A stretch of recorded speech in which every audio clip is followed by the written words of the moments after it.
آج کل جس طرح پیسے دے کر جاب حاصل کی جا رہی ہے تو کیا یہ درست عمل ہے؟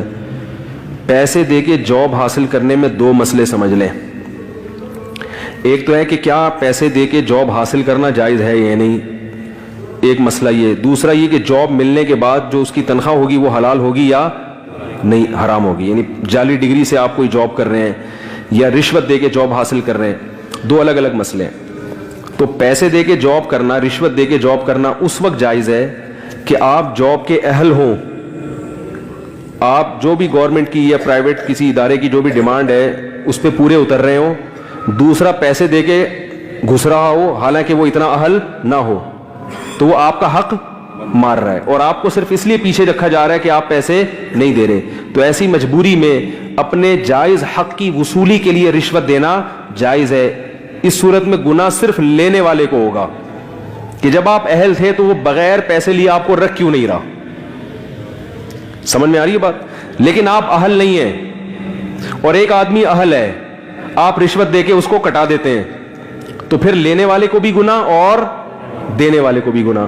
سمجھ میں آ رہی ہے بات؟ تو رشوت کا اصول ہے کہ اپنے جائز حق کی وصولی کے لیے اگر رشوت دیے بغیر کام نہیں چل رہا حالانکہ وہ آپ کا حق بنتا ہے تو پھر آپ کے لیے دینا جائز ہے. گناہ صرف اس صورت میں لینے, جیسے کسٹم میں آپ کا کنٹینر پھنسا ہوا ہے, خام خواہ میں پھنسا کے رکھا ہوا ہے اس کو وہاں کسٹم کے ملازمین نے بلا وجہ, آپ پیسے نہیں دے رہے کیونکہ آپ نے سنا ہے کہ رشوت دینا اور لینا دونوں حرام ہے, یقیناً حرام ہے. تو اب وہ پڑے پڑے وہاں کیا ہو گیا, وہ لیپ ٹاپ جو آئے تھے وہ ورژن ہی پرانا ہو گیا. اب وہ والے لیپ ٹاپ اس زمانے میں وہ چائنا واپس بھی نہیں جا رہا, وہ کہہ رہے ہمیں یہ نہیں چاہیے ہی نہیں, وہ اسکریپ میں بھی نہیں جائے گا پھر وہ. تو یہ پھر ظلم کسٹم والا کر رہا ہے کہ وہ آپ کو بھائی کلیئرنس دے ہی نہیں رہا. تو آپ پھر اس ظلم سے بچنے کے لیے اس کمبخت کو پیسے کھلا سکتے ہیں, اس کمبخت کو گناہ ملے گا, آپ کو گناہ نہیں ملے گا کیونکہ آپ مجبور ہیں اس صورت میں.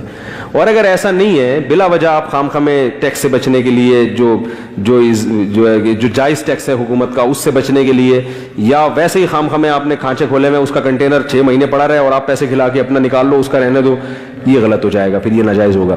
البتہ جو رشوت دے کے آپ کو جاب ملے گی تو جاب میں پھر یہ ہے کہ چاہے وہ جعلی ڈگری کی بیس پر ہو یا رشوت دے کر ہو, ڈگری جعلی بنانا جائز نہیں ہے, گناہ ہے.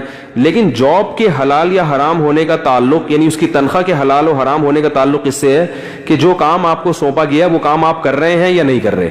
وہ کام آپ ذمہ داری سے پورا کر رہے ہیں تو تنخواہ حلال ہے. وہ کام آپ ذمہ داری سے پورا نہیں کر رہے تو چاہے اوریجنل ڈگری بھی ہو تو بھی تنخواہ حلال نہیں آ رہی میرا خیال ہے. تو یعنی تنخواہ کے حلال یا حرام ہونے کا تعلق آپ کے کام سے ہے کہ کام آپ کر رہے ہیں تو تنخواہ حلال ہوگی, چاہے ڈگری جعلی ہو. جعلی ڈگری کا گناہ تو ہوگا مگر تنخواہ اس سے حرام نہیں ہو جاتی. بعض لوگ نقل کر کے ڈگری حاصل کرتے ہیں, پھر وہ تنخواہ وہ کہتے ہیں یار حرام تو نہیں ہے, تو اس کا بھی یہی اصول اور ضابطہ ہے. نقل کرنا تو جائز نہیں ہے, لیکن جو جاب آپ کو ملے گی وہ جاب کی تنخواہ کا مدار کام پر ہوگا. کام آپ کر کے دے رہے ہیں تو ٹھیک ہے, نہیں تو نہیں. کافی میرا خیال ہے آج کے لیے جنرل نالج اتنی بہت.